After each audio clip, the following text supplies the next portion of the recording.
Hi, I'm Patrick Tuttle, the real estate guy with Legacy Real Estate Services with FAQ Friday. For today, it is September 18th, 2020. And today I've got a question from Carmen. And Carmen, I think this is a loaded question for me.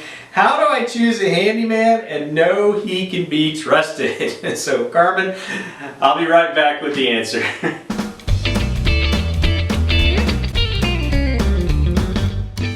Alright, so today's question comes in from Carmen, and she asks, how do I choose a handyman and know that he can be trusted? And Carmen, that is a fantastic question. We get numerous calls each week to the office here where people are looking for a handyman to do some projects around the house.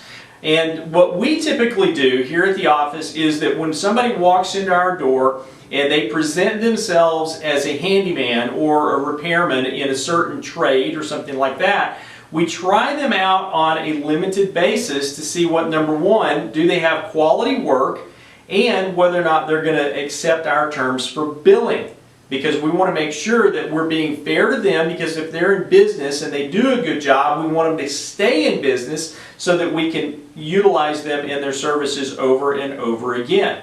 But we also want to know how is their work performance. And oftentimes we can't get that unless you get a referral from somebody else. So just like you've probably heard over the years, if you can get 3 referrals from them, and preferably from people that you know and trust, then you're probably going to be on the track to get a good handyman.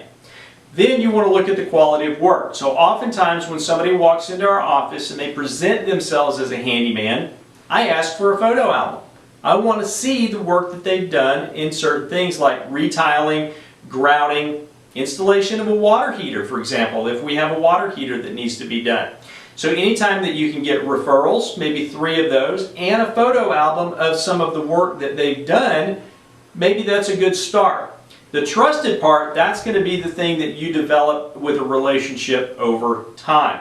Now here at the office of Legacy Real Estate Services, we've got numerous handymen and women, by the way, that have done good jobs for us in the past. And that, of course, is no promise that their future performance is going to be like it was in the past, but at least history tells us that we should be able to expect that they would do a good job in the future. And if you want a reference to any of them, please call me here at the office, 915-585-7777, or on my cell, which you can text me on this as well, 915-588-1850, or online, patrick@patricktuttle.com. And for the rest of you out there, if you've got questions for me to answer on FAQ Friday, please shoot me a line, shoot me a text, and I'll be happy to respond to you. But for now, thanks for watching, God bless you, and as always, make it a great day. Bye-bye.